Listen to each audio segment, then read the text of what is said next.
Well, first off, I've just gotten back from Leh, which is why my Taigun is all splattered with mud, dust, and maybe a bit of snow as well.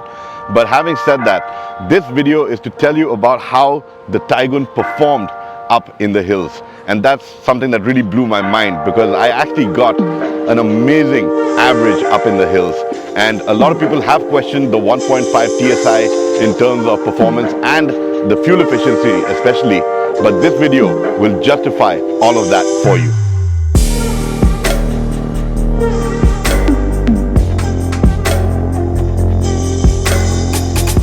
So as I mentioned, I've just returned from conquering Ladakh in the Volkswagen Taigun 1.5 GT. Undoubtedly, it was a journey of performance and efficiency in Ladakh, and it also really opened my eyes to what this vehicle is capable of.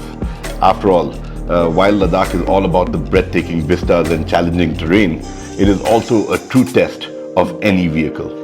So, from the start of it, the Volkswagen Taigun is a vehicle that has always impressed me. I've loved it ever since it was first launched. I've never hidden that about, the vehicle and the way I feel about it. But having said that, I've never taken it on such a grueling journey either. So when I did get the keys to the 1.5 GT in Leh, I was looking forward to the grueling 3-day drive through Ladakh and to really see how this vehicle performs, A, at a high altitude, B, being a petrol TSI motor, how does it perform where there's a serious lack of oxygen at most parts, and also understanding just how it does in terms of drive dynamics and dealing with that really rough terrain.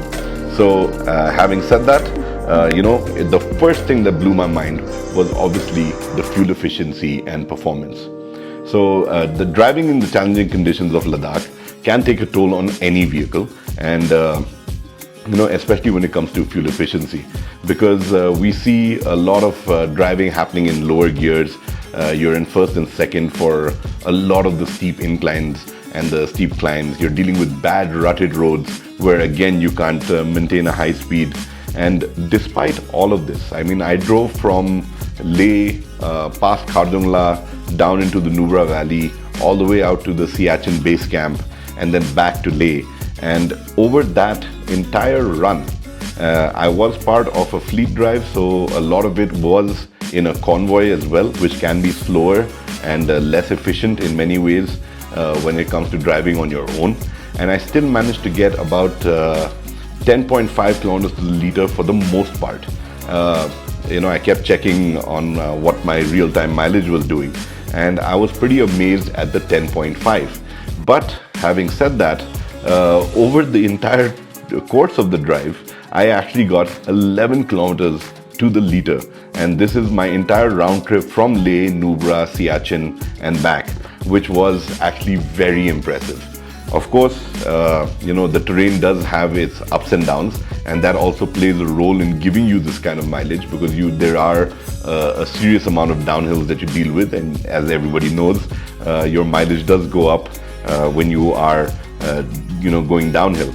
But at the same time, you're burning a ton of gas just climbing up to some of these summits and these peaks. So when it averaged out to 11, I have to say that I was actually pretty impressed with the way that the Taigun performed over here. And adding to its woes are the fact that the thin air and the high altitude does have an effect on performance. And over here, while the 1.5 TSI does deliver 150 PS of power and 250 Newton meters of torque, you do feel a slight drop in power, but it still remains a very peppy vehicle to drive. And I think that just shows the potential that this engine has in working in areas that are less than ideal.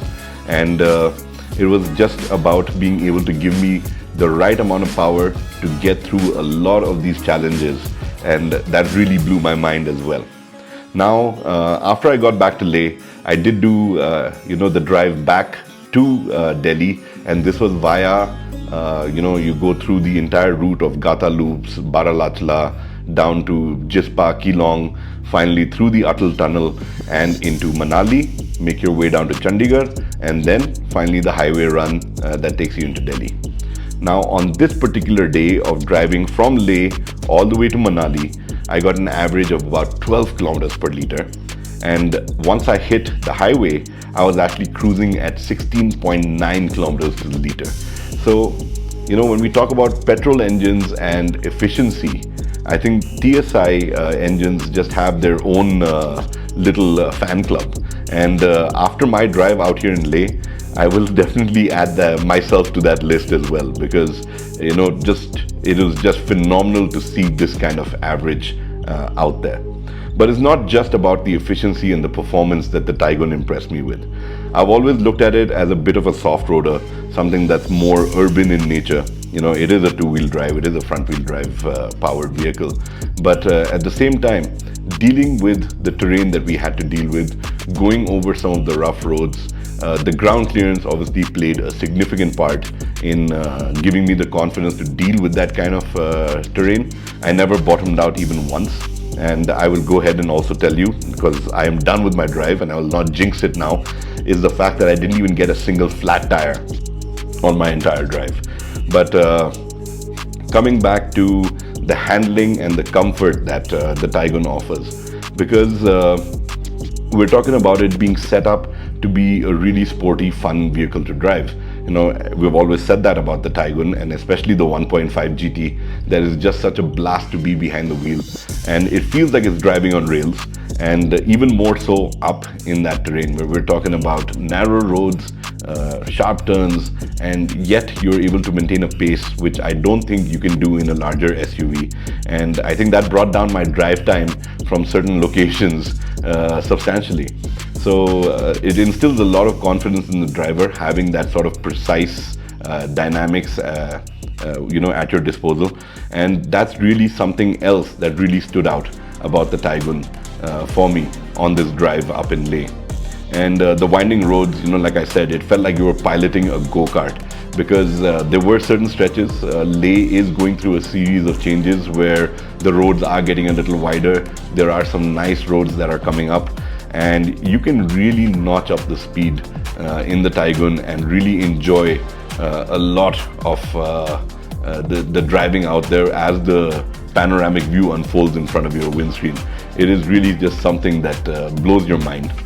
As far as drawbacks go, this particular Taigun that I had, it's been in the Volkswagen fleet for a while, and so I will not say that this is a complete you know, deal breaker over here. But the one thing that I did wish was to have a little bit more bite in the brakes. It's something that you do feel more when you're coming off of steep inclines or dealing with some of that terrain out there. But it's not a deal breaker, like I said. It's just about that feedback that you get from the brakes. They do a fine job. They'll stop you in time. They do all of that. It's just that when you're dealing with it in that terrain, you want that sense of confidence that is giving you that little bit of extra bite.